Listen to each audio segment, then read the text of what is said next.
Welcome to विद्यालय study point. आज का वीडियो क्लास 12 के बच्चों के लिए बहुत इंपॉर्टेंट होने वाला है। आज की इस वीडियो में हम हिंदी का पेपर एक डिस्कस करेंगे जो कि आपका थर्ड पेपर होने वाला है। एंड सबसे इंपॉर्टेंट चीज़ हमारा सैंपल पेपर आप सभी जानते होंगे। अगर नहीं जानते तो यहाँ पे आप देख सकते हैं सैंपल पेपर जो मैं आपको करवाता हूँ।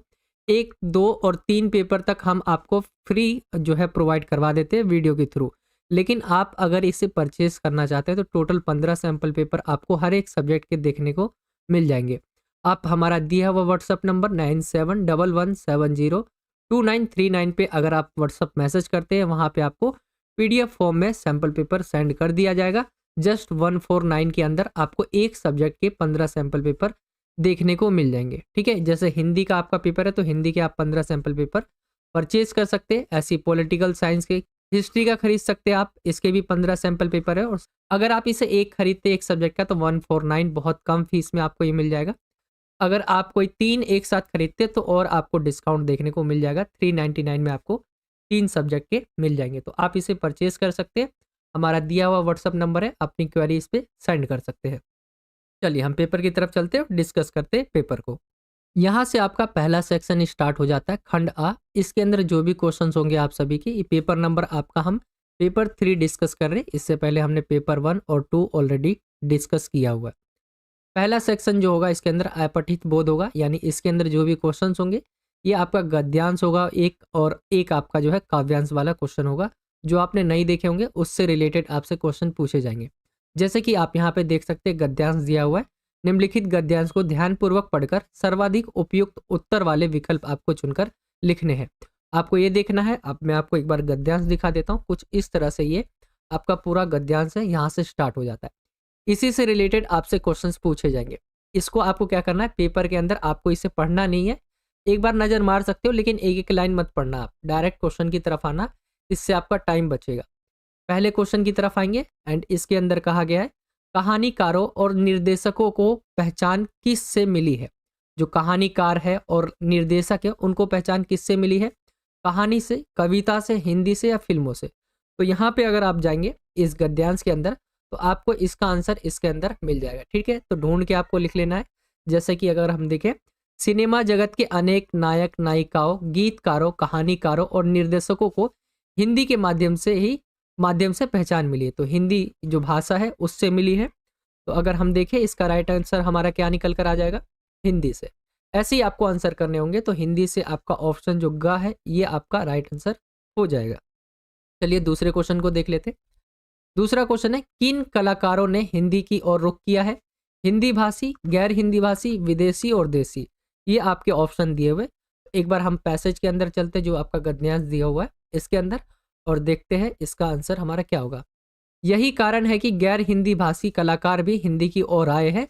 समय के उभरते सच को पर्दे पर पूरी अर्थवत्ता में धारण करने वाले ये लोग दिखावे के लिए भले ही अंग्रेजी के आग्रही हो, लेकिन बुनियादी और जमीनी हकीकत यही है कि इनकी पूंजी, इनकी प्रतिष्ठा की एकमात्र निमित्त हिंदी ही है। तो अगर हम देखें गैर हिंदी भाषी जो कलाकार है वो भी हिंदी की ओर आए हैं। तो एक बार हम चलते हैं क्वेश्चन की तरफ दोबारा। एंड किन कलाकारों ने हिंदी की ओर रुख किया है, हिंदी भाषी। हिंदी भाषी है तो कैसे रुख कर सकते हैं, ठीक है। गैर हिंदी भाषी, विदेशी या देसी, तो राइट आंसर आपका आ जाएगा ऑप्शन ख। जो गैर हिंदी भाषी लोग हैं वो भी हिंदी की तरफ आए हैं। चलिए थर्ड क्वेश्चन की तरफ चलते। थर्ड क्वेश्चन है पर्दे पर अर्थवत्ता को धारण करते लोग दिखावे के लिए किस भाषा के आग्रही है। पंजाबी, हिंदी, तेलुगु और अंग्रेजी, तो ये सभी आपको पता होगा। पर्दे पर जो है अर्थवत्ता को धारण करते लोग दिखावे के लिए, यानी कौन सी भाषा हमेशा दिखाई जाती है।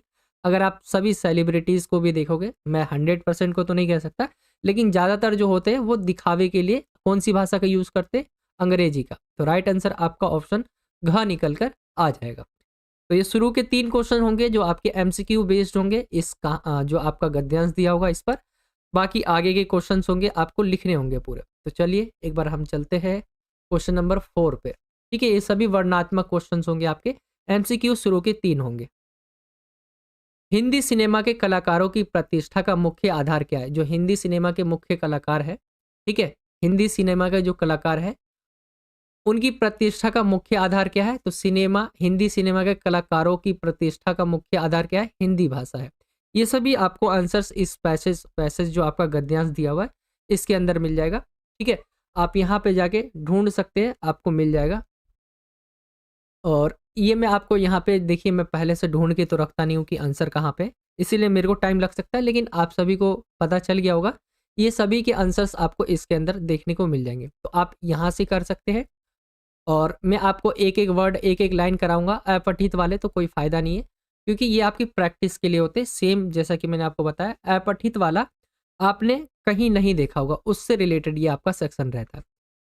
पांचवा क्वेश्चन है, हिंदी भाषा ने भारतीय सिनेमा और टीवी धारावाहिकों में क्या भूमिका निभाई है? हिंदी भाषा ने जो है भारतीय सिनेमा के अंदर और टीवी जो धारावाहिका होती है उसमें क्या भूमिका निभाई है? तो हिंदी भाषा ने भारतीय सिनेमा और टीवी धारावाहिकों को आम जनता तक पहुंचाने का माध्यम बनकर उन्हें लोकप्रिय बनाया। रामायण देख ले आप, महाभारत देख ले, बुनियाद और हम लोग जैसे धारावाहिकों ने हिंदी को भारतीय जीवन शैली का हिस्सा बना दिया है।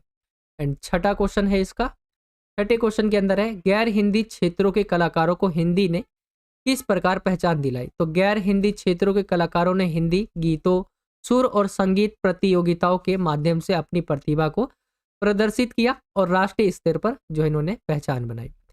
और इसका सातवां क्वेश्चन है, कौन बनेगा करोड़पति ने हिंदी भाषा को कैसे लोकप्रिय बनाया? तो कौन बनेगा करोड़पति ने सदी के महानायक की हिंदी को हर दिल की धड़कन बना दिया है। शो के माध्यम से हिंदी को एक प्रभावशाली और ग्राह्य भाषा के रूप में प्रस्तुत किया गया है। इन सभी के आंसर्स आपको इसके अंदर मिल जाएंगे गद्यांश के अंदर, जो मैं आपको दिखा नहीं रहा हूं बार बार, लेकिन आप सभी को इसके आंसर इसके अंदर मिल जाएगा। ठीक है, जैसे गैर हिंदी जो क्षेत्र के कलाकार थे उन्होंने कैसे पहचान बनाई? तो गैर हिंदी क्षेत्रों के कलाकारों ने हिंदी गीतों के माध्यम से पहचान बनाई है। ठीक है, ये आप लिख सकते हैं। कौन बनेगा करोड़पति वाला क्वेश्चन का आंसर यहाँ पे आपको मिल जाएगा। तो इन सभी के आंसर्स आपको यहाँ पे मिल जाएंगे। तो आपका पहला क्वेश्चन अपठित वाला जो गद्यांश दिया रहेगा वो खत्म हो जाता है 7वें क्वेश्चन पर। ठीक है, चलिए हम आते हैं अब अगले क्वेश्चन की तरफ। क्वेश्चन नंबर है दूसरा, एंड इसके अंदर आपका काव्यांश दिया होगा। दिए गए काव्यांश को पढ़कर उस पर आधारित प्रश्नों के सर्वाधिक उपयुक्त उत्तर वाले विकल्प चुनकर आपको लिखने होंगे। एक तरह से आप इसे कविता कह सकते हैं, कविता दी होगी, उससे रिलेटेड आपसे क्वेश्चंस पूछे जाएंगे। वो शुरू के 3 आपके ऐसे ही होंगे एमसीक्यू वाले, और आगे के आपको जो है पूरे लिखने होंगे। ठीक है, वर्णनात्मक क्वेश्चन होंगे। तो एक बार आप इस काव्यांश को देखना चाहे देख सकते हैं। मैंने आपको जैसा पहले बताया कि आपको इसे पढ़ना नहीं है, इससे आपका टाइम वेस्ट होगा। एक नज़र आप भले ही मार सकते हैं। हम डायरेक्ट क्वेश्चन की तरफ आएंगे। एंड इस क्वेश्चन के अंदर बोला गया, इस कविता के केंद्रीय भाव हेतु दिए गए कथनों को जो है पढ़कर उचित का विकल्प आपको चयन करना है। तो अगर आप देखें इसके अंदर पहला कथन कहा गया, गुलाब शहरी समाज के पढ़े लिखे सुविधा संपन्न वर्ग का प्रतीक है। दूसरा है, अन्न उपजाने की अपेक्षा किसानों से नहीं व्यापारियों से करनी चाहिए। तीसरा क्वेश्चन देखें हम, तीसरा जो पॉइंट है, किसान को सजावटी पौधों की अपेक्षा उसकी जीविका चलाने वाले पौधे ही भाते हैं। और चौथा है, गुलाब जैसे लोग सदैव दिखावा और अपनी प्रशंसा के जो है भूखे होते हैं। तो ये आपके 4 पॉइंट जो आपको दिख रहे हैं, ये शुरू के 4 पॉइंट।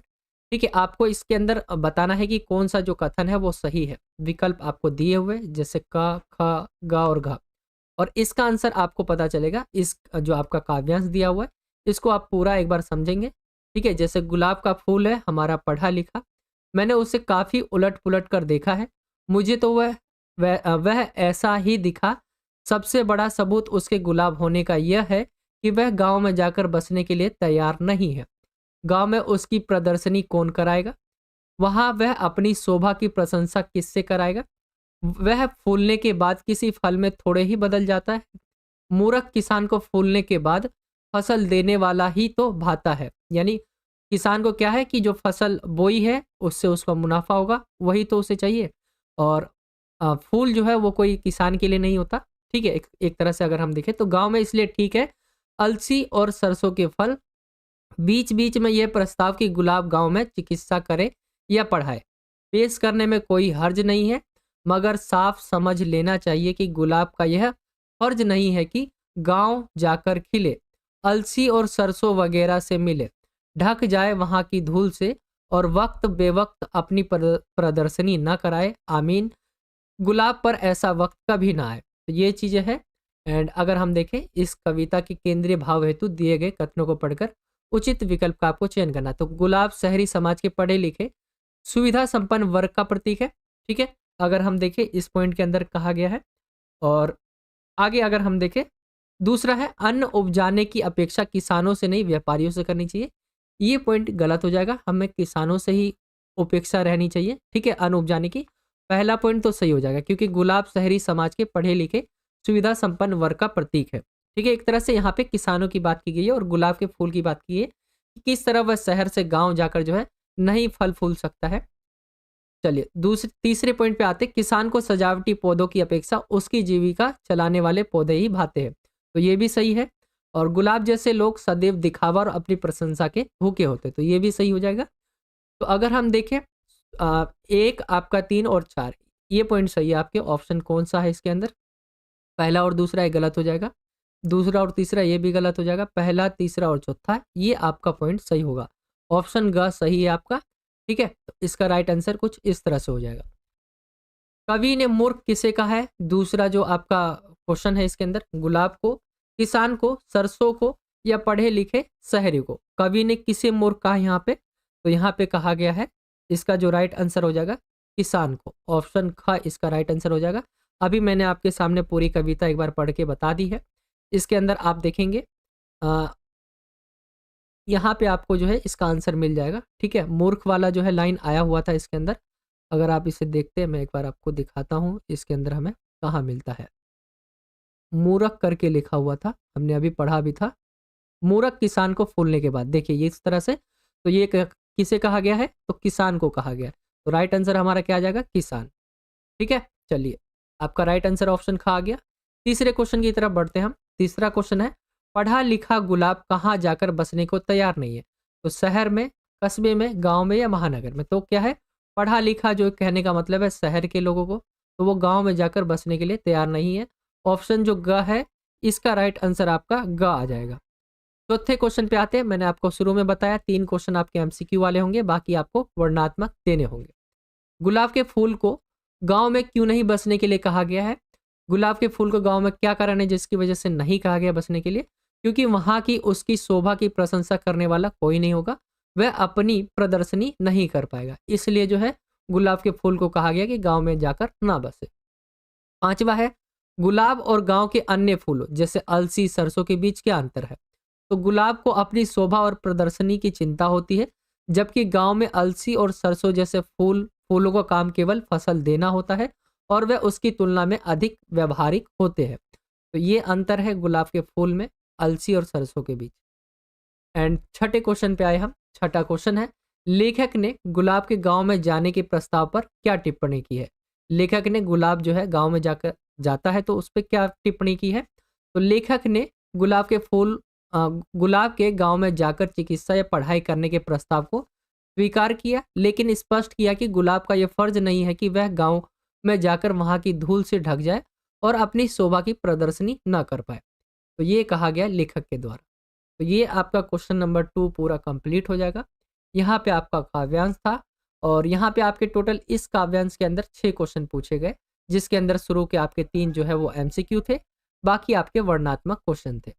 आई होप कि आपको समझ आ गया होगा। और सेक्शन जो अ है, यानी पहला जो सेक्शन होगा आपका, कुछ इसी तरह 2 क्वेश्चंस होंगे आपके, पहले और दूसरे। ठीक है, आई होप कि आपको ये समझ आ गया होगा। प्री बोर्ड हो या बोर्ड हो, आपका सेम पैटर्न रहने वाला है। अब आते हैं हम सेक्शन जो है आपका ख। इसके अंदर जो क्वेश्चंस होंगे ये आपके अभिव्यक्ति और माध्यम की जो आपकी बुक होगी तीसरी वाली, उसी पे पूरा का पूरा आपका ये सेक्शन बी रहेगा, यानी खंड ख रहेगा। तो चलिए क्वेश्चन नंबर हम 3 की तरफ आते हैं। एंड इसके अंदर बोला गया है निम्नलिखित प्रश्नों के आंसर आपको 60 शब्दों में देने हैं। पहला क्वेश्चन है, उल्टा पिरामिड शैली से क्या तात्पर्य है और इसका क्या महत्व है? तो उल्टा पिरामिड शैली आप सभी जानते होंगे। सबसे पहले अखबार को आप देखते हैं तो सबसे पहले क्या होता है, सबसे मेन खबर होती है। ठीक है, सबसे इंपॉर्टेंट पहले आता है, फिर उससे कम इंपॉर्टेंट आता है, फिर सबसे कम आता है। तो इस तरह होता है उल्टा पिरामिड शैली। अगर आप यहाँ पे देखें तो इस शैली में सबसे पहले समाचार का महत्वपूर्ण तथ्य लिखा जाता है। आपने न्यूज़पेपर भी देखा होगा, तो सबसे इंपॉर्टेंट चीज़ें आपको फ्रंट पे ही देखने को मिलती होगी। फिर उसके बाद क्या होता है, उसके बाद घटते हुए अन्य तथ्य एवं सूचनाओं को लिखा जाता है। उल्टा पिरामिड शैली में घटना का क्लाइमैक्स जो है अंत में नहीं बल्कि खबर के प्रारंभ में आ जाता है। तो ये चीज़ें आपको लिखनी जरूरी है, ठीक है। क्लाइमैक्स वाला ये पॉइंट अपना जरूर लिखना। जैसे कहानी के अंदर आप देखेंगे या आप कोई फिल्म आप देखते हैं तो उसके अंदर क्लाइमैक्स क्या होता है, लास्ट में होता है, लेकिन यहाँ पे क्लाइमैक्स क्या होता है, पहले ही होता है, इसीलिए इसे उल्टा पिरामिड शैली कहा जाता है। और तीसरा है समाचार पढ़ने वाला व्यक्ति समाचार को जल्दी समझ पाता है कि समाचार है क्या। तो कोई भी न्यूज़ जो है उसे बहुत जल्दी पता चल पाता है, ठीक है। जो बड़ी बड़ी न्यूज़ होती है वो इससे बहुत जल्दी पता चल पाता है। तो ये हो गया उल्टा पिरामिड शैली और इसके महत्व के बारे में। दूसरे क्वेश्चन पे आते हैं। दूसरा क्वेश्चन है रेडियो और टेलीविजन समाचार की भाषा कैसी होनी चाहिए। तो रेडियो की कैसी होनी चाहिए और टेलीविजन की कैसी होनी चाहिए। देखिए दोनों की ही बहुत ज़्यादा सरल होनी चाहिए, ठीक है। कोई भी इसे समझ पाए, आम इंसान भी, आम व्यक्ति भी। इनके अंदर अगर हम देखें रेडियो और टेलीविजन समाचार की भाषा कुछ इस तरह से आप हेडिंग बनाएंगे। भाषा के स्तर व गरिमा को बनाए रखते हुए सरल भाषा का प्रयोग करें ताकि सभी वर्ग तथा स्तर के लोग समझ सके। ये तो आप लिखेंगे वाक्य छोटे छोटे तथा सरल हो। जटिल शब्दों सामसिक शब्दों एवं मुहावरों के अनावश्यक प्रयोग से बचना है आपको। जब प्रयोग मतलब जब आवश्यक ना लगे तो हम जटिल शब्द हो गए, ठीक है, मुहावरे हो गए, इनका यूज ना करें। जटिल और उच्चारण में कठिन शब्द, संक्षिप्तताएं, अंक आदि नहीं लिखने चाहिए जिन्हें पढ़ने में जबान लड़खड़ाए, ठीक है। तो बहुत सारे ऐसे हिंदी के वर्ड भी होते हैं जो हम पढ़ भी नहीं पाते, तो वैसे शब्द भी यूज ना करें। तो सिंपल सी बात देखें अगर हम, तो बहुत ज़्यादा इजी जो लैंग्वेज है, सरल भाषा है, उसका यूज़ करें ताकि क्या है सभी वर्ग के लोग, सभी स्तर के लोग जो है समझ पाए। वाक्य बहुत छोटे छोटे होने चाहिए, जटिल जैसे शब्द हमें यूज नहीं करने चाहिए, ठीक है। तो ये हो गया। तीसरे क्वेश्चन की तरफ आते हैं। तीसरा क्वेश्चन है विशेष लेखन में बीट तथा डैश का अर्थ आपको समझाना है, अर्थ तथा महत्व आपको समझाना है। तो विशेष लेखन में बीट के बारे में आपको बताना है और डैश का अर्थ बताना है और महत्व बताना है। तो बीट समाचार पत्रों तथा रेडियो टेलीविजनों में विशेष लेखन के लिए अलग डेस्क होता है और उसे विशेष डेस्क पर काम करने के लिए करने वाले पत्रकारों का समूह भी अलग अलग होता है, जिनसे यह उपेक्षा की जाती है कि उन्हें अपने विषय की पूरी जानकारी हो। इन्हीं डेस्कों पर काम करने वाले संवाददाताओं के बीच काम का विभाजन आमतौर पर उनकी दिलचस्पी और ज्ञान को ध्यान में रखते हुए किया जाता है। अगर आप देखें बीट, तो हम क्या करते हैं, जिसका आप अगर समाचार वालों को देखते होंगे, न्यूज़ चैनल को देखते होंगे, तो उनके बहुत सारे रिपोर्टर्स होंगे, लेकिन उनका अलग अलग काम होता है। कैसे, जैसे कोई जो है क्राइम के इन्वेस्टिगेशन में लगा हुआ है, ठीक है, कोई जनता के बीच जाके उनसे सवाल जवाब कर रहा है, तो सबका काम देखे तो बहुत अलग अलग है। कोई क्रिकेट के बारे में, यानी कोई जो है स्पोर्ट्स के बारे में बता रहा होता है, कोई एजुकेशन के बारे में बता रहा होता है, तो सभी के अलग अलग क्षेत्र होते हैं। तो उनको क्या कहते हैं, जब हम उनके दिलचस्पी या उनके इंटरेस्ट के अकॉर्डिंग हम उसको अलग अलग बांट देते। डेस्क हो गया आपका जो है, सबके लिए अलग अलग डेस्क होता है, यानी विशेष डेस्क पर काम करने वाले पत्रकारों का समूह भी अलग अलग होता है, जिनसे ये अपेक्षा की जाती है कि उन्हें अपने विषय की जो है पूरी जानकारी हो। इन्हीं डेस्कों पर काम करने वाले संवाददाताओं होते हैं, उनके बीच जो है काम का विभाजन होता है, ठीक है। आमतौर पर अगर हम देखें तो उनके इंटरेस्ट यानी दिलचस्पी और ज्ञान के आधार पर हम उनको अलग अलग कर देते हैं, अलग अलग कामों में बांट देते हैं। मीडिया की भाषा में इसे बीट कहते हैं। यदि एक संवाददाता का बीट खेल है तो उसे उस क्षेत्र की सभी खेल संबंधी रिपोर्टिंग की जिम्मेदारी उठानी पड़ती है। तो ये हो गया आपका थर्ड क्वेश्चन कंप्लीट। चलिए हम आते हैं अब क्वेश्चन नंबर 4 की तरफ। एंड क्वेश्चन नंबर 4 के अंदर जो है दो क्वेश्चन आपको करने होंगे, 3 दिए होंगे। तो पहला क्वेश्चन है समाचार माध्यमों में प्रिंट माध्यम की विशेषता आपको लिखनी है। समाचार माध्यम में प्रिंट माध्यम का मतलब है कि जब हमारे पास कोई भी न्यूज़ आती है, लेकिन किसके माध्यम से आती है हमारे पास, प्रिंट माध्यम से। प्रिंट माध्यम का मतलब है कि हमारे पास जो है अखबार हो गया आपका, पत्रिकाएं हो गई, इनके माध्यम से हमारे पास जो है न्यूज़ आती है, ठीक है। जैसे पहले पॉइंट अगर देखें, छपे हुए शब्दों में स्थायित्व यानी टिकाऊपन होता है। अगर आप अखबार होता है आपके पास, अखबार क्या है, प्रिंट माध्यम का एक उदाहरण है। तो अखबार अगर हम देखें, छपे हुए शब्दों में स्थायित्व यानी टिकाऊपन होता है, पढ़ने और सोचने का पूरा अवसर होता है, यानी आपके पास न्यूज़पेपर आता है तो आप इसे पूरा दिन, पूरा महीना, पूरा साल रख सकते हैं और उसको पढ़ सकते हैं। प्रिंट माध्यम को साक्ष्य के रूप में लंबे समय तक हम रख सकते हैं, यानी अगर हम देखें आज के समय ऐसा है ना कि क्लास 12th में आप हिस्ट्री का पढ़ोगे, तो हिस्ट्री के अंदर हमारे पास साक्ष्य के रूप में हम अखबार को रखते थे और हम ये जान पाते कि 1900 के दशक क्या हुआ होगा, ठीक है। 1920 में क्या हुआ होगा, महात्मा गांधी के बारे में बहुत सारी चीज़ें हमें न्यूज़पेपर से पता चलती है। और बहुत सारे नेता हो गए, ठीक है, आंदोलनकर्ता हो गए, हमें न्यूज़पेपर के माध्यम से चलती है कि वो अभी देखेंगे आप कोई क्राइम होता है तो हम इन्वेस्टिगेट करते हैं तो उस समय क्या हुआ था।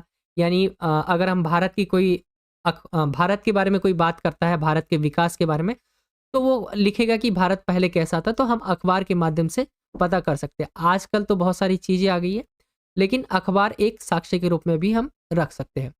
पढ़ते हुए उस पर सोच विचार हम कर सकते हैं। लेकिन इसकी कमियाँ आ गई, तो आप कमियों में क्या डालोगे? तो इसकी कमियाँ भी है। कमियाँ क्या है कि ये सिर्फ़ पढ़े-लिखे लोगों के लिए होता है, ठीक है? इसकी सबसे बड़ी कमी यही है।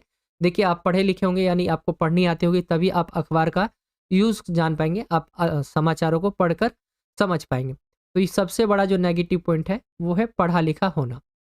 चलिए, अगले क्वेश्चन की तरफ आते हैं। दूसरा क्वेश्चन है इसका, रेडियो के लिए समाचार लेखन करते समय किन-किन बातों का ध्यान रखा जाना चाहिए? तो देखिए, सभी न्यूज़ के लिए एक ही ध्यान जो सबसे सभी में आप पॉइंट लिखेंगे। न्यूज़ वाला जो चीज़ है, उन्हें हमें क्या चीज़ें याद रखनी चाहिए? तो भाषा जो होनी चाहिए ना, बहुत ज़्यादा सरल और सहज होनी चाहिए। हमें ऐसे कोई शब्द का यूज़ नहीं करना चाहिए, जो बहुत ज़्यादा कठिन हो, ठीक है? तो यही चीज़ें आपको सबके अंदर लिखनी है। किन-किन बातों का ध्यान रखा जाना चाहिए अगर न्यूज़ से रिलेटेड हो आपका, ठीक है? रेडियो हो, समाचार आपका रेडियो हो, टीवी हो, अखबार हो, तो इनमें आपको भाषा सहज और सरल होनी चाहिए। ट्रिपल स्पेस में टाइप्ड कॉपी होनी चाहिए। शब्दों के संक्षिप्तीकरण से बचना चाहिए। बड़ी संख्याओं को अंकों की अपेक्षा शब्दों में लिखा जाना चाहिए। तो ये चीज़ें आप इसके अंदर लिख सकते हैं। चलिए अब तीसरे क्वेश्चन की तरफ आते हैं। तीसरा क्वेश्चन है, जनसंचार माध्यम में द्वारपाल की भूमिका का निर्वाह कौन करता है? संपादन के प्रमुख सिद्धांत आपको बताने हैं। तो जनसंचार माध्यम में द्वारपाल की भूमिका का निर्वाह कौन करता है? संपादक, सहायक संपादक, ठीक है, सहायक संपादक, समाचार संपादक, मुख्य संपादक और उप संपादक द्वारपाल की भूमिका का निर्वाह करते हैं। तो ये सभी है, संपादक हो गए, सहायक संपादक हो गया, समाचार संपादक हो गए, मुख्य उप संपादक हो गए, ठीक है, या उप संपादक हो गए। ये द्वारपाल की भूमिका का निर्वाह करते हैं। अगर हम इनके संपादन के प्रमुख सिद्धांत को देखें तो तथ्यों की शुद्धता, ठीक है, वस्तुपरकता, निष्पक्षता, संतुलन और स्रोत, ये इसके प्रमुख सिद्धांत हैं। चलिए, ये क्वेश्चन हो गया आपका और फोर्थ क्वेश्चन कुछ इस तरह से आपका कंप्लीट हो जाता है। आई होप कि आपको समझ आ गया होगा। ये अभी अभिव्यक्ति और माध्यम के ही आपके क्वेश्चन आ रहे हैं। सेक्शन बी आपका पूरा अभिव्यक्ति और माध्यम पे होगा। चलिए, क्वेश्चन नंबर हम आते हैं अब 5वें की तरफ। क्वेश्चन नंबर 5वें के अंदर क्या होगा? आपका रचनात्मक लेख आपको तैयार करना होगा। 3 टॉपिक दिए रहेंगे, 3 में से किसी एक टॉपिक पे आपको रचनात्मक लेख तैयार करना है। तो यहाँ पे अगर देखिए 3 टॉपिक, आर्टिफिशियल इंटेलिजेंस का समाज पर प्रभाव, परीक्षा के दिन या समाज में बढ़ती आर्थिक असमानता है। तो यहाँ पे मैंने आपके लिए समाज में बढ़ती जो आर्थिक असमानता है इस टॉपिक के ऊपर लिखा है रचनात्मक लेख। और देखिए, टॉपिक जो होते हैं ना, ये जो आपको टॉपिक दिए जा रहे हैं, ये आज के समय के टॉपिक होते हैं। अभी भी आपके पास जो क्वेश्चंस आएंगे एग्जाम के अंदर, ऐसे वाले जो क्वेश्चंस रहेंगे इसके अंदर, ये आज के समय के, वर्तमान समय में क्या चल रहा है उसको देखकर आते हैं क्वेश्चंस, ठीक है। तो समाज के अंदर बढ़ती आर्थिक असमानता का ये टॉपिक है, इस पे आपको रचनात्मक लेख तैयार करना है। देखिए, ये सभी अपनी अलग अलग भाषा में करते हैं, मैंने आपको यहाँ पे करा दिया है। जैसे समाज में आर्थिक असमानता, आर्थिक असमानता क्या होती है? यानी अगर हम भारत की बात करें तो भारत के अंदर बहुत ज़्यादा आर्थिक असमानता, यानी यहाँ पे कोई एक व्यक्ति ऐसा है जिसके पास बहुत सारा धन है, लेकिन दूसरे व्यक्ति को देखें तो वो बहुत ज़्यादा गरीब है। तो यह क्या है? आर्थिक असमानता है, यानी बहुत कम लोगों के पास बहुत ज़्यादा पैसा है और बहुत ज़्यादा लोगों के पास बहुत कम पैसा है। तो भारत के अंदर भी देखिए और सभी समाज में होता है ये, ठीक है। समाज में आर्थिक असमानता एक महत्वपूर्ण चिंता का विषय बन गया है। इसके परिणाम स्वरूप समाज में असमानता और असंतुलन का वातावरण उत्पन्न हो रहा है। आर्थिक असमानता के कारणों में सबसे प्रमुख क्या है? शिक्षा है। क्या कारण है जिसकी वजह से आर्थिक असमानता बढ़ती जा रही है? शिक्षा हो गया, संसाधनों की घोर कमी हो गया, बेरोजगारी और उचित अवसरों की कमी शामिल है। ये मेन रीजन है जिसकी वजह से किसी भी समाज में, देश के अंदर असमानता, जो आर्थिक असमानता है वो बढ़ता है। ये समस्या उत्पन्न करती है और विभिन्न समुदायों के बीच असमानता की और भी बढ़ाती है। आर्थिक असमानता के कारण समाज में असंतुलन बढ़ा है, जिससे अगर हम देखें आत्महत्या की घटनाएं जो है बढ़ रही है। अधिकांश लोग शिक्षा, स्वास्थ्य और जीवन की बुनियादी सुविधाओं से वंचित है। आर्थिक असमानता को कम करने के लिए समाज को सक्रिय रूप से काम करना चाहिए। शिक्षा और ज्ञान के माध्यम से लोगों को आर्थिक स्वतंत्रता की ओर ले जाया जा सकता है। सरकारों, सामाजिक संगठनों और व्यापारिक संस्थाओं को भी आर्थिक असमानता के लिए उचित नीतियों को बनाने पर जोर देना चाहिए। आर्थिक असमानता को दूर करने में हम सभी का योगदान अत्यंत महत्वपूर्ण है। तो आर्थिक असमानता आप सभी समझ गए, यही टॉपिक था, इसके ऊपर आपको रचनात्मक लेख तैयार करना था। अब आते हैं हम छठे क्वेश्चन की तरफ। छठा क्वेश्चन आपका इस सेक्शन का लास्ट क्वेश्चन है एंड इस क्वेश्चन के अंदर बोला गया है, छठे क्वेश्चन के अंदर निम्नलिखित में से किन्हीं दो प्रश्नों के आंसर आपको देने हैं 60 शब्दों के अंदर।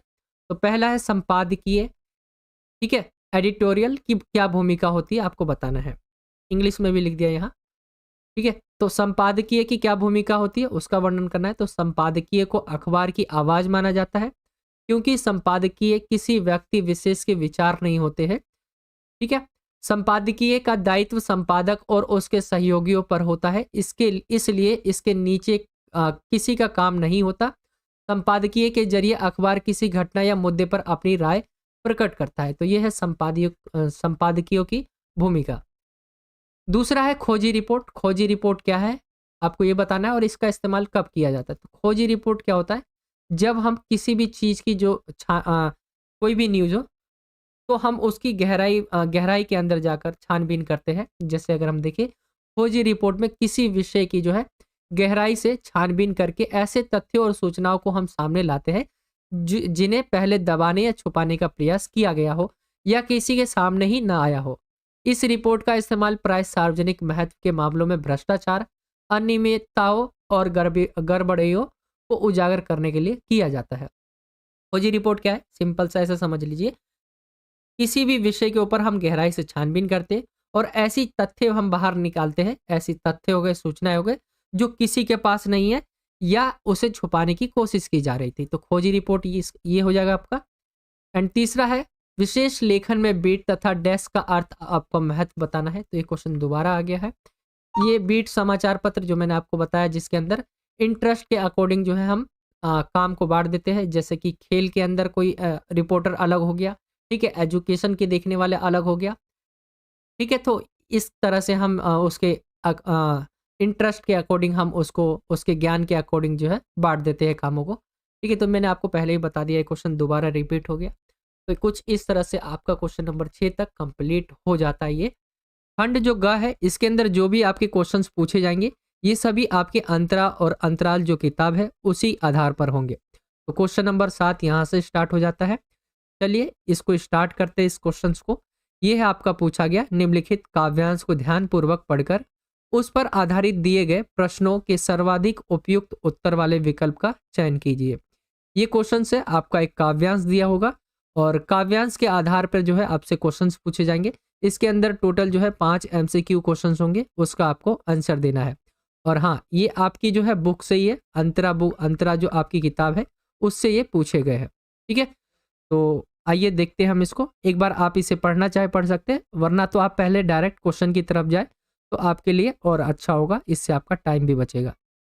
चलिए एक बार हम क्वेश्चन को पढ़ लेते हैं। क्वेश्चन कहा गया है पहला, इन पंक्तियों में किस समय का वर्णन हुआ है, क्वेश्चन पूछा हुआ है। तो सरोज की विदाई, विवाह का अनुष्ठान, सरोज के आगमन या सरोज के श्रृंगार। अगर आप चैप्टर पढ़े होंगे तो इस क्वेश्चन के आंसर्स आपको इजी लगेंगे। और देखिए काव्यांश जो है इसके अंदर आपको थोड़ा सा कठिन लग सकता है, अगर आपने चैप्टर नहीं पढ़े हो तो थोड़ा मुश्किल आपको लगेगा, ठीक है। बाकी आप इसे पढ़ेंगे तो आपको आंसर्स जो है थोड़े थोड़े समझ आ जाएंगे, हिंट आपको मिल जाएगा। जैसे मैं आपको पढ़ के बता देता हूँ। माँ की कुल शिक्षा मैंने दी, पुष्प सेज तेरी स्वयं रची, सोचा मन में वह शकुंतला, पर पाठ अन्य यह अन्य कला।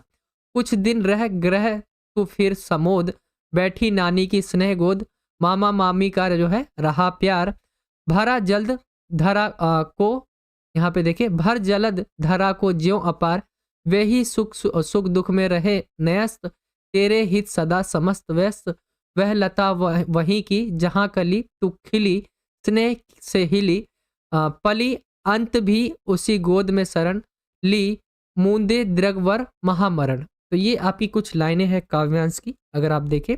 एंड इससे रिलेटेड आपके क्वेश्चंस पूछे गए, जैसे इन पंक्तियों में किस समय का वर्णन किया गया है। तो इन पंक्तियों से आपको पता चल रहा होगा सरोज की जो है विदाई का वर्णन किया गया। ऑप्शन का इसका राइट आंसर हो जाएगा। ठीक है, सरोज की विदाई होती है तो उसका वर्णन किया गया है। जैसे अगर आप देखें तो पुष्प सेज तेरी स्वयं रची, कुछ इस तरह से आपको हिंट मिल जाएगा। ठीक है, कुछ दिन रह ग्रह तू फिर समोद, कुछ इधर से हिंट आपको मिल रहा होगा। तो ये आपको अगर आपने चैप्टर नहीं पढ़ा है तो आपको ऑलरेडी कठिन लगेगा ही लगेगा। ठीक है, तो यहाँ पे अगर बात की गई आंसर की तो सरोज की विदाई का वर्णन किया गया, ऑप्शन का इसका राइट आंसर होगा। चलिए दूसरे क्वेश्चन की तरफ आते हैं। दूसरा क्वेश्चन है, सरोज और शकुंतला की विदाई में किस बात की समानता थी। तो यहाँ पे ऑप्शन है पितृ हृदय की व्याकुलता, विवाह विधि की समानता, संबंधियों के मन का दुख, या इनमें से कोई नहीं। तो अगर आप इस काव्यांश की तरफ जाएंगे तो इसके अंदर आपको देखने को मिलेगा, जैसे यहाँ पे शकुंतला की भी बात की गई है, उसकी भी जो है विदाई की बात की गई है। और यहाँ पे पूछा गया क्वेश्चन है कि अगर हम देखें सरोज और शकुंतला की विदाई में किस बात की समानता थी, तो यहाँ पे इसका आंसर आ जाएगा आपका पितृ हृदय की व्याकुलता। ऑप्शन का इसका राइट आंसर होगा। जैसा कि मैंने आपको बताया ये काव्यांश है और ये आपकी किताब से पूछे गए, तो थोड़ा सा इजी तो नहीं होगा आपके लिए, ये थोड़ा सा कठिन लगेगा। बाकी आप इसको समझ के जो है फिर भी कर सकते हैं। ठीक है, चलिए अगले क्वेश्चन की तरफ चलते हैं हम। तीसरा क्वेश्चन है, वह लता वहीं की पंक्ति में लता किसे कहा गया है। सरोज को, सरोज की माता, नानी, या सरोज की सखी को। तो सरोज की जो माता है उनको यहाँ पे लता कहा गया है। ऑप्शन का इसका राइट आंसर होगा। थर्ड क्वेश्चन की तरफ आए। थर्ड क्वेश्चन है, भर जलद धरा को ज्यों अपार में अलंकार है। तो इसके अंदर आपको अलंकार बताना है, कौन सा अलंकार है, रूपक, उपमा, विरोधाभास, या उत्प्रेक्षा। अगर हम इसके राइट आंसर की बात करें तो ऑप्शन घ इसका राइट होगा, उत्प्रेक्षा अलंकार इसके अंदर है।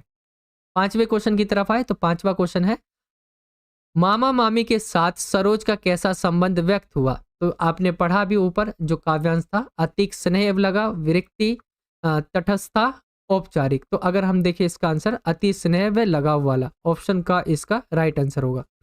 देखिए ये क्वेश्चन आपको कठिन लग सकते हैं, ऐसा नहीं है, लेकिन आपको कठिन जब भी लगेंगे आपने अगर चैप्टर नहीं पढ़ा होगा। ठीक है, क्योंकि चैप्टर के अंदर पूरा एक्सप्लेन किया गया होगा आपको, तो उससे आप इसे इजीली कर सकते हैं।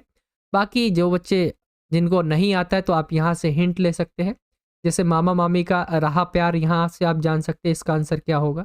ठीक है, तो यहाँ पे ये क्वेश्चन कुछ इस तरह से आपका खत्म हो जाएगा। फिर आते हैं हम क्वेश्चन नंबर 8वें की तरफ, और इस क्वेश्चन के अंदर कहा गया है निम्न में से किन्हीं दो क्वेश्चन के आपको आंसर देने हैं। तो आइए हम क्वेश्चन की तरफ आते हैं। एंड क्वेश्चन पहला है, भारत का आत्म परिताप उनके व्यक्तित्व के किस पक्ष की ओर संकेत करता है। वर्तमान में ऐसे व्यक्तित्व की आवश्यकता आपको सिद्ध करनी है। तो भारत का परिताप, आत्म परिताप का मतलब है कि उन्होंने जिस तरह से अगर आप देखेंगे राम जी के लिए उन्होंने अपने आप का ही जो है एक तरह से उनके चरण में ला दिए। ठीक है, तो उनके किस व्यक्तित्व की किस पक्ष की ओर संकेत करता है ये आपको बताना है, और वर्तमान में ऐसे व्यक्तित्व की आवश्यकता आपको सिद्ध करनी है। तो अगर हम देखें उन्होंने क्या क्या किया, अगर हम देखें उज्जवल पक्ष की ओर संकेत करता है पहले तो ये। ठीक है, राम को, और कैसे करता है तो इन्होंने क्या क्या किया, राम को वनवास दिलाने में उनका हाथ ना होना। ठीक है, राम को वनवास से वापस लाने के लिए चित्रकूट जाना, राम को स्वामी व स्वयं को सेवक मानना, बड़े भाई के प्रति अथाह प्रेम व श्रद्धा। तो ये हमें दिखाता है आत्म परिताप को। ठीक है, कैसे उन्होंने आत्म परिताप किया, और किस संकेत की किस पक्ष की ओर संकेत करता है तो उज्जवल पक्ष की ओर हमें संकेत करता है।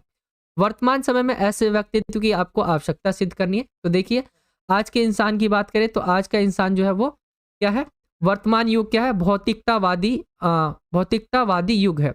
धन संपत्ति जीवन का मूलाधार बन गई है। ऐसे समय में भारत जैसे विनम्र, त्यागी और निर्लोभी व्यक्तित्व का ही समाज को आवश्यकता है। जैसे आप सभी जानते होंगे आज के समय जो है सभी लोग धन संपत्ति जो है उनका मूल आधार बन गया है। ठीक है, जीवन का उद्देश्य एक तरह से बड़ा पैसा कमाना बन गया है। तो आज के समय अगर हम देखें, जो भारत जैसे व्यक्ति है, जैसे जो कि विनम्र है, त्यागी है, निर्लोभी है, कि किसी तरह का कोई लोभ नहीं है, तो ऐसे व्यक्ति की समाज को आवश्यकता है। ठीक है, ऐसे व्यक्तित्व की भी आवश्यकता है। चलिए हम आते हैं अब अगले क्वेश्चन की तरफ। क्वेश्चन नंबर है दूसरा।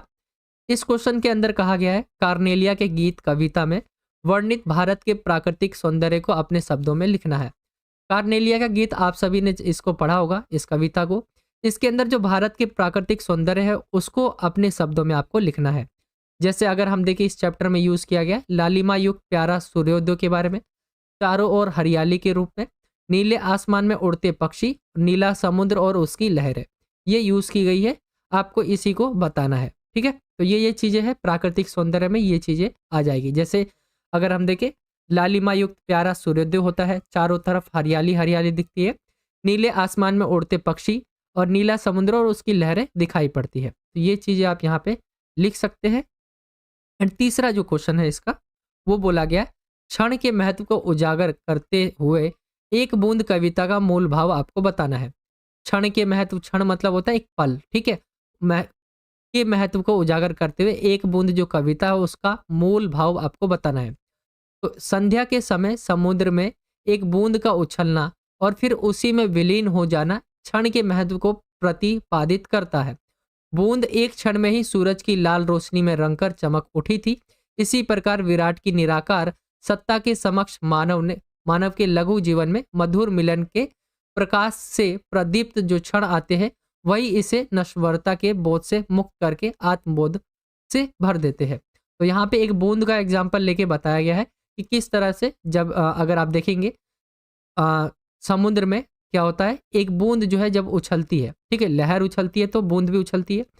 तो उसमें जब वो उछलती है तो एक क्षण का क्या महत्व होता है, जिसके अंदर वो दिखता है, अगर हम देखें बूंद को, तो उसको क्या है, एक रोशनी मिलती है, किससे, सूरज से। सूरज की लाल रोशनी में रंगकर चमक उठी थी, तो ये एक क्षण होता है उसके लिए।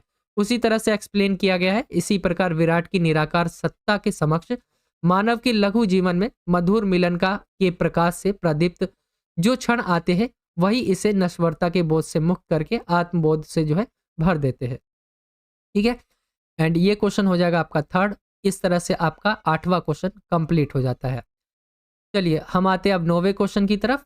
9वां क्वेश्चन है आपका सप्रसंग व्याख्या वाला। आपका काव्यांश दिए रहेंगे, 2 काव्यांश होंगे, उसमें से किसी एक पे आपको सप्रसंग व्याख्या करनी है। जैसे अगर हम देखें, अरुण यह मधुमेह देश हमारा, यहाँ से स्टार्ट होता है और ये आपका यहाँ है, जहाँ पहुँच अनजान क्षितिज को मिलता एक सहारा, सरस तामरस गर्भ विभा पर नाच रही तरु शिखा, मनोहर छिटका जीवन हरियाली पर, मंगल कुकुम कुकुम सारा। तो कुछ इस तरह से ये आपकी काव्यांश है, इस तरह से पोएम दिया हुआ है। एंड दूसरा दिया हुआ है आपके अथवा के अंदर। अथवे में बोला गया है, चढ़कर मेरे जीवन रथ पर प्रलय चल रहा अपने पथ पर, मैंने निज दुर्बल बद बल पर उससे हारी होड़ लगाई, लौटा लो यह अपनी थाती, मेरी करुणा हा हा खाती, विश्व न संभलेगी यह मुझसे, इससे मन की लाज गवाई। ठीक है, तो अगर आप देखेंगे ये आपकी 2 कविता दी रही होंगी, इनमें से किसी एक पे आपको सप्रसंग व्याख्या करनी है। मैंने आपको अथवा करके बताया, जो आपका अथवे में है, ये अगर आप देखेंगे कार्नेलिया का जो गीत आपने पढ़ा होगा उससे है ये। ठीक है, तो आइए मैं आपको इसे करके बताता हूँ। ये इस तरह से यहाँ पे आपका दिया हुआ है, इसकी आपको सप्रसंग व्याख्या करनी है। सप्रसंग व्याख्या करते समय जो है आपको ये है आपका जो मैंने इसका आंसर बताया है, ये है आपका ऊपर वाला।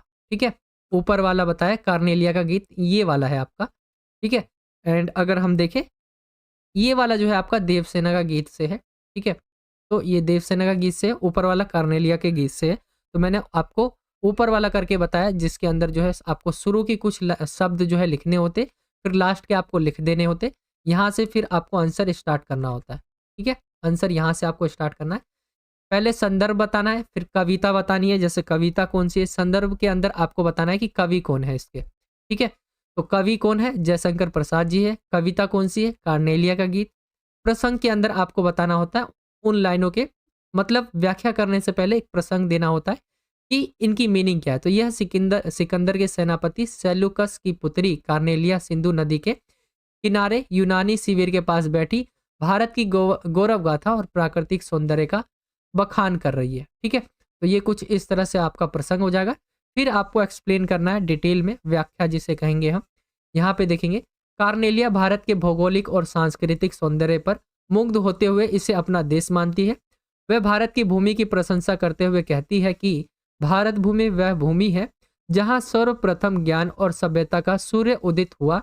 यहाँ के निवासियों के हृदय में प्रेम और अपनत्व की मिठास भरी हुई है। इस भारत भूमि पर सुदूर देशों से आने वाले, यानी बहुत दूर देशों से आने वाले जो है अनजान लोगों अथवा शरणार्थियों को भी जो है आश्रय मिल जाता है। उन्हें यहाँ के लोग इस प्रकार अपना लेते हैं कि उन्हें यह देश अपना देश लगने लगता है। आगे अगर हम देखें, और भी लाइनें लिखी हुई है, जैसे कि कार्नेलिया को भारत में प्रातःकालीन दृश्य अत्यंत मनोहर लगता है। इस दृश्य का वर्णन करते हुए वह कहती है कि सूर्य का लाल प्रकाश पेड़ों की शाखाओं से छनकर चारों ओर फैलता है। यह प्रकाश तालाब में खिले कमल के पुष्पों को भी आभायुक्त बना देता है।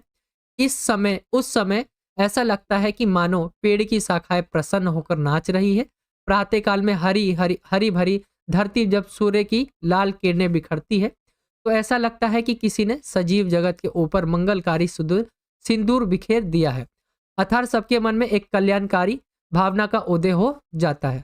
ठीक है, सबके मन में एक कल्याणकारी भावना का उदय हो जाता है। तो कुछ इस तरह से आपका हो जाएगा व्याख्या। फिर आपको देना होता है काव्यगत विशेषताएं, कुछ इस तरह से आप देखेंगे विशेष। तो ये आपका रहेगा, जैसे कि भारत भूमि के सांस्कृतिक व प्राकृतिक सौंदर्य का चित्रण किया गया। विषय अनुकूल सरस और तत्सम प्रधान खड़ी बोली है, लाक्षणिक शैली है, मानवीकरण रूपक उत्प्रेक्षा अलंकार है, दृश्य बिंब है, अद्भुत एवं शांत रस है, माधुर्य गुण है या गेयता का गुण है।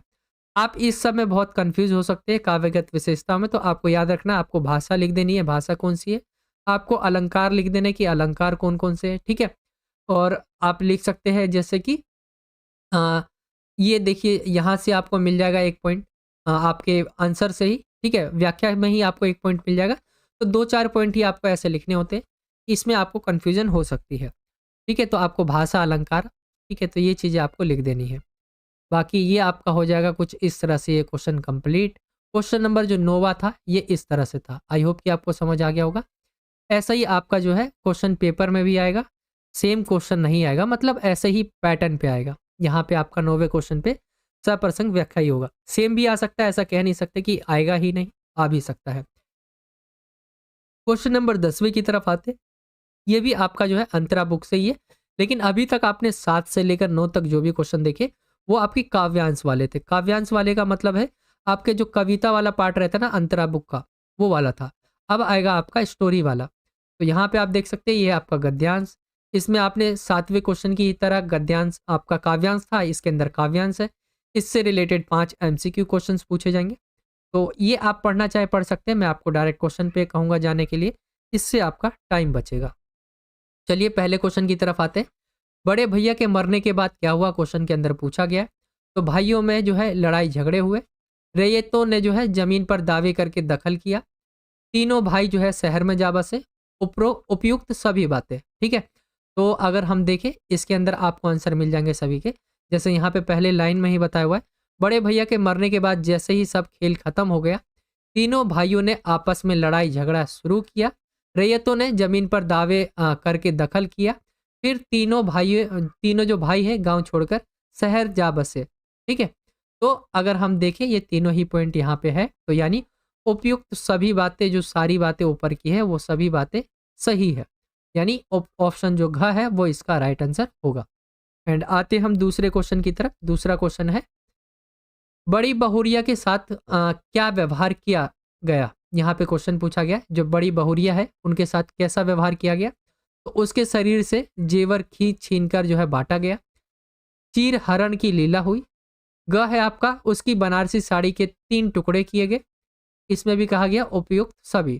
तो आंसर अगर हम देखें तो मैं आपको एक बार गद्यांश की तरफ ले चलूंगा और वहां पे मैं आपको आंसर दिखा देता हूं इसका आंसर क्या होगा। तो देखिए यहाँ पे है बड़ी बहुरिया की देह से जेवर खींच छीन कर जो है बंटवारे की लीला हुई। ठीक है, ये आप देख सकते हैं, चीर हरण लीला भी लिखी हुई है और बनारसी साड़ी के 3 टुकड़े भी यहाँ पे लिखे हुए हैं। तो ये सभी हुआ, तो यानी इसका भी आंसर आपका ऑप्शन घ होगा, उपयुक्त सभी। ऊपर की जो तीनों बातें हैं ये सभी हुई है, ऑप्शन घ इसका भी राइट आंसर होगा। चलिए हम आते हैं अब क्वेश्चन नंबर थर्ड की तरफ। 10वें का थर्ड जो है आपका, ये है बनारसी शब्द व्याकरण में है, संज्ञा है, सर्वनाम है, विशेषण है या क्रिया है। तो बनारसी शब्द व्याकरण में अगर हम देखें तो ये विशेषण है, ऑप्शन जो ग है वो इसका राइट आंसर हो जाएगा। एंड चौथे क्वेश्चन को देखें, संवादिया को क्या करना पड़ता है, तो संवाद का प्रत्येक शब्द याद रखना पड़ता है। संवाद जिस सुर व स्वर में कहा गया वैसे ही सुनाना पड़ता है। संवाद को सही जगह सही व्यक्ति तक पहुंचाना पड़ता है। उपयुक्त सभी काम, तो ये तीनों ही काम संवादिया को करना पड़ता है, जिसके अंदर वह जिसने संवाद दिया है, ठीक है, तो उसके शब्द याद रखने पड़ते हैं उसे, जिस स्वर में बोला गया है उसी स्वर में ही जाकर सुनाना पड़ता है, और संवाद को सही जगह सही व्यक्ति तक पहुंचाना पड़ता है जहां पे बोला गया। तो ये सभी काम है, ऑप्शन घ इसका राइट आंसर हो जाएगा। एंड पांचवें क्वेश्चन की तरफ आए तो इसका पांचवा जो क्वेश्चन है, तीनों भाइयों का बड़ी बहुरिया के प्रति कैसा बर्ताव था, दयालु था, निर्दयी था, वफादार था या स्वार्थी था। तो आप सभी ने देखा इनका व्यवहार कैसा था, निर्दयी था। ऑप्शन ख इसका राइट आंसर हो जाएगा। तो ये आपका क्वेश्चन कंप्लीट हो जाता है। क्वेश्चन नंबर 10वां आपका जो बुक है अंतरा वाला, उसमें से ही आपका ये पूछा गया है, ठीक है। आपने ये चैप्टर पढ़ा भी होगा और आई होप कि आप सभी बिना उसको पढ़े भी आप कर सकते हैं ये, अगर आपने चैप्टर पढ़ा होगा तो। बाकी ये क्वेश्चन हो गया आपका। चलिए हम आते हैं अब क्वेश्चन नंबर 11वें की तरफ। क्वेश्चन नंबर 11वें में कहा गया है निम्नलिखित में से किन्हीं दो क्वेश्चन के आपको करने हैं, दो क्वेश्चन करने हैं। मैं आपको तीनों करके दिखा रहा हूं लेकिन आपको करने दो ही है। पहला क्वेश्चन है, जहां कोई वापसी नहीं पाठ के लिए दूसरा शीर्षक लिखना है आपको तथा इसे चुनने के लिए अपने तर्क देने। तो जहां कोई वापसी नहीं, इस नाम से हमें पता चल रहा है जहां कोई वापसी नहीं, इस पाठ के अंदर जो है अगर हम देखें तो पर्यावरण के विनाश के ऊपर बात की गई है। और इसके अगर हम दूसरे शीर्षक की बात करें तो क्या वे दिन लौट आएंगे, कुछ इस तरह से आप बता सकते हो, या पुरानी वापसी, कुछ इस तरह से आप ये हेडिंग जो है लिख सकते हो दूसरा शीर्षक के रूप में। इसके अंदर देखिए पर्यावरण विनाश के बारे में बात की गई है, तो यहाँ कोई वापसी नहीं इस पाठ के अंदर, क्या वे दिन लौट आएंगे या पुरानी वापसी आप दे सकते हो। तथा इसे चुनने के लिए अपने तर्क दे, तो अपने चुनने के लिए आपको तर्क क्या देना वो आपको चैप्टर पढ़ेंगे, किस प्रकार जो है पर्यावरण का विनाश हो रहा है। और जहाँ से लगता नहीं, मतलब जो उस समय की आप कह सकते लाइफ थी वो बहुत अच्छी थी, तो इसीलिए कहा गया जहाँ कोई वापसी नहीं क्या वे दिन लौट आएंगे। कुछ इस तरह से अपने अकॉर्डिंग आंसर आपको बनाना है। चलिए दूसरे क्वेश्चन की तरफ आते। दूसरा क्वेश्चन है, उस छोटी सी मुलाकात ने संभव के मन में क्या हलचल उत्पन्न कर दी थी। तो अगर हम देखें संभव का जो है, संभव और जो पारो वाला चैप्टर है आपने पढ़ा होगा, ठीक है। तो संभव के मन का जो है चंचल हो जाना ये हुआ था, लड़की को लेकर एक अकुलाहट पैदा हो जाना तथा उससे मिलने की तीव्र आकांक्षा पैदा होना, यानी मन का चंचल होना, ठीक है, मिलने की तीव्र आकांक्षा पैदा होना और मिलने की इच्छा में हर की पौड़ी तथा मनसा देवी तक पहुंचना। तो ये आप 3 पॉइंट यहाँ पे लिख सकते हैं। एंड फोर्थ क्वेश्चन है यहाँ, सॉरी थर्ड क्वेश्चन है इसका, बड़ी बहुरिया का संवाद हर गोविंद उसके मायके तक क्यों नहीं पहुंचा सका। या क्वेश्चन कभी कभी ऐसे भी बन सकता है, बड़ी बहुरिया का संवाद हर गोविंद क्यों नहीं सुना सका, आपको इसका आंसर बताना होगा। तो अगर हम देखें क्या रीजन थे जिसकी वजह से बहुरिया का जो है संवाद नहीं सुना सके हर गोविंद, तो बड़ी बहुरिया का मानसिक पीड़ा और यातना को हर गोविंद अच्छी तरह समझ रहा था। उसके मायके पहुंचकर वहां का खुशनुमा वातावरण व अवभगत देखकर उसकी हिम्मत नहीं हुई। जब वो बड़ी जो बहुरिया है उनके मायके जाते हैं तो वहां पे क्या है, खुशनुमा वातावरण और अवभागत देखकर जो है उनकी हिम्मत नहीं होती कि इतनी खराब न्यूज़ सुनाए, ठीक है। क्या क्या हुआ था उनके साथ मैंने आपको अभी जो है MCQ हमने 5 किए थे, उसके अंदर आपको पता चल ही गया होगा। और मेन अगर रीजन अगर हम देखें तो उनकी इज्जत जो है या उनके गांव की इज्जत जो है खराब ना हो, इसी वजह से जो है वो हर गोविंद जो है वो उनके मायके तक वो संदेश मतलब सुना नहीं सकते, ठीक है। क्योंकि इससे हर गोविंद को अपने गांव की इज्जत भी मिट्टी में मिलते हुए दिख रही थी तथा लग रहा था कि फिर गांव की लक्ष्मी सदा के लिए गांव छोड़कर चली जाएगी। उसकी वेदना का समाचार वह किस मुंह से सुनाएगा, इसी वजह से वो समाचार नहीं सुना पाए थे, ठीक है, यानी संवाद नहीं सुना पाए थे, सुना पाया था। चलिए अब हम आते हैं क्वेश्चन नंबर 12वें की तरफ। क्वेश्चन नंबर 12वां है, ये है आपका सप्रसंग व्याख्या, लेकिन यहाँ पे आपको गद्यांश की करनी है, ठीक है। तो यहाँ पे अगर आप देखेंगे पहला है आपका, उसके बचने की आशा है, क्योंकि वह लड्डू की पुकार जीवित वृक्ष के हरे पत्तों का मधुर मरमर था, मेरे काठ की अलमारी की सिर दुखाने वाली खड़खड़ाहट नहीं। तो जो बालक बच गया वाला चैप्टर अगर आप देखेंगे उससे ये पूछा गया है, इसकी आपको सप्रसंग व्याख्या करनी है। एंड अथवे के अंदर अगर हम देखें तो धर्म के रहस्य अगर आप लाइन से ही पता चल गया होगा, घड़ी के जो पुर्जे है वो वाला आपका चैप्टर है।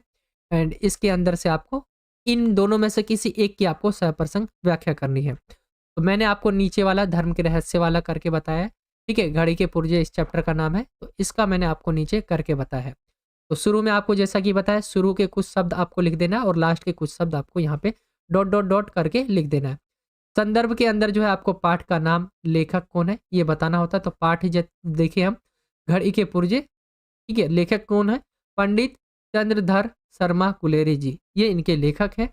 प्रसंग में आपको बताना है, जैसे इसको आप पढ़ेंगे तो यहीं पे आपको जो है बहुत सारी चीज़ें यहाँ पे आपको देखने को मिल जाएगी, बहुत बड़ा है ये, तो इसके अंदर से आप समझ गए होंगे और व्याख्या भी आप इजीली कर लेंगे, ठीक है।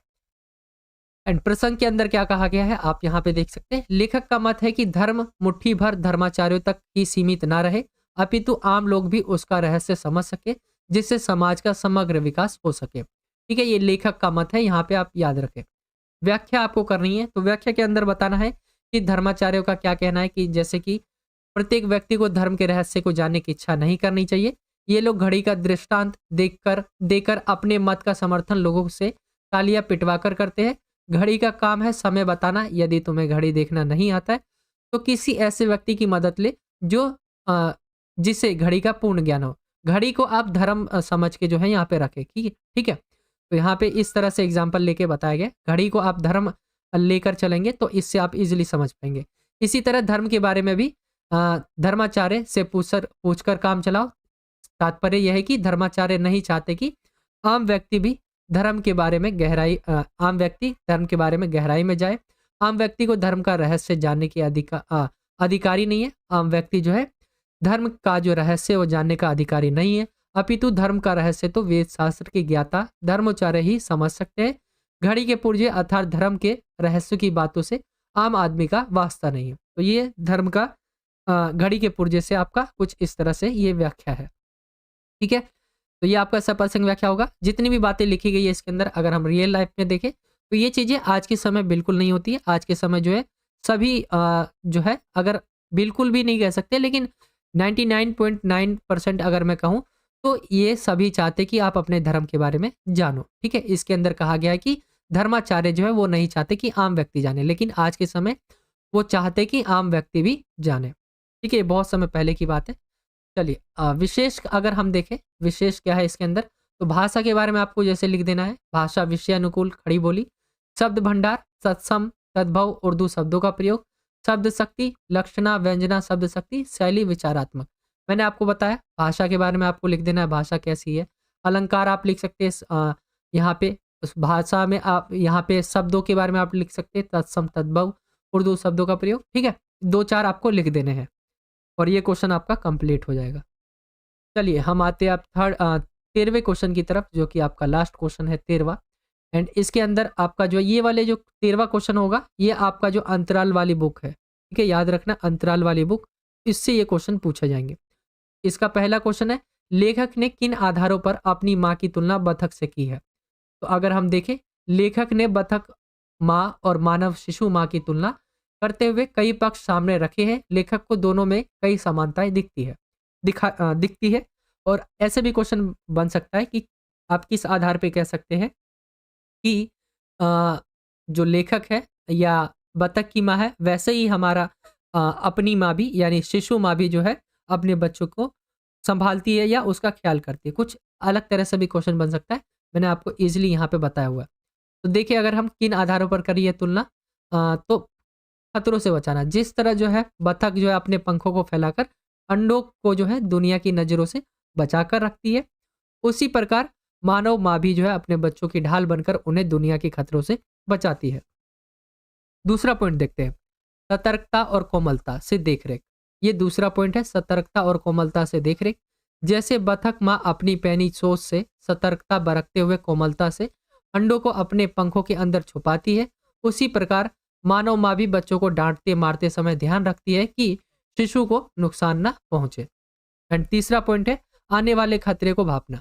जिस प्रकार जो है बतख की निगाह होती है सदैव कौवे की ताक पर रहती है, मानव माँ भी बच्चे पर आने वाले संभावित खतरे को भांप लेती है। तो कुछ इस तरह से ये आपका क्वेश्चन कंप्लीट हो जाएगा कि किस तरह से आप कह सकते हैं, यानी लेखक किन आधारों पर कहते हैं कि किन आधारों पर अपनी माँ की तुलना बतख से करते हैं। ठीक है, तो ये हो जाएगा आपका। चलिए हम आते अब यहाँ पे सेकंड क्वेश्चन पे। बिस्कोहर की माठी वाला जो आपका चैप्टर है, बिस्कोहर की माठी पाठ किस शैली में लिखा गया है और इसमें लेखक ने बिस्कोहर से जुड़ी किन किन स्मृतियों को पाठक तक पहुंचाने की कोशिश की है।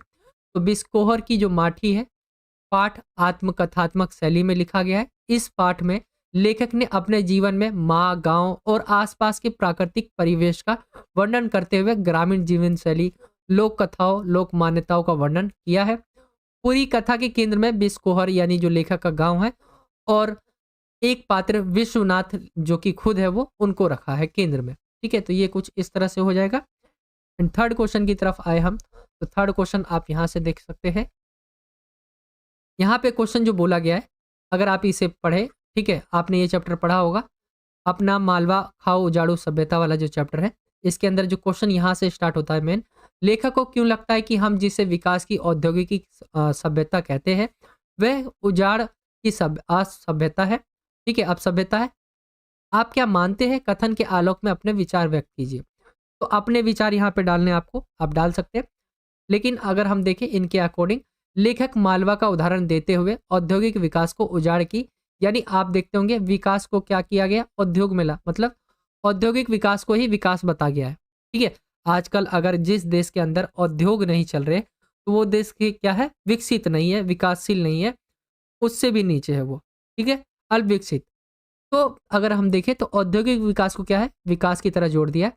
तो औद्योगिक विकास को उजाड़ की सभ्यता ये मानते हैं। लेखक को लगता है कि हम एक गलतफहमी के शिकार है, यह वास्तव में विकास ना होकर हमें उजाड़ की ओर ले जा रही है। अब क्या रीजन है जिसकी वजह से उजाड़ की ओर ले जा रही है, तो यहाँ पे देखेंगे जो पर्यावरण है, प्रकृति है, इससे जो है उस पे मानव जाति और प्रकृति दोनों का ही विनाश करने पर तुली है, क्योंकि इससे आप देखेंगे पर्यावरण असंतुलन पैदा हो रहा है। ठीक है, मौसम चक्र बिगड़ रहा है, तो इससे बहुत सारी प्रॉब्लम्स भी आ रही है। तो ये हो जाएंगे इनके व्यू। आई होप कि आपको समझ आ गया होगा और ये क्वेश्चन आपका कंप्लीट हो जाता है। तो ये आपका पूरा पेपर हो गया।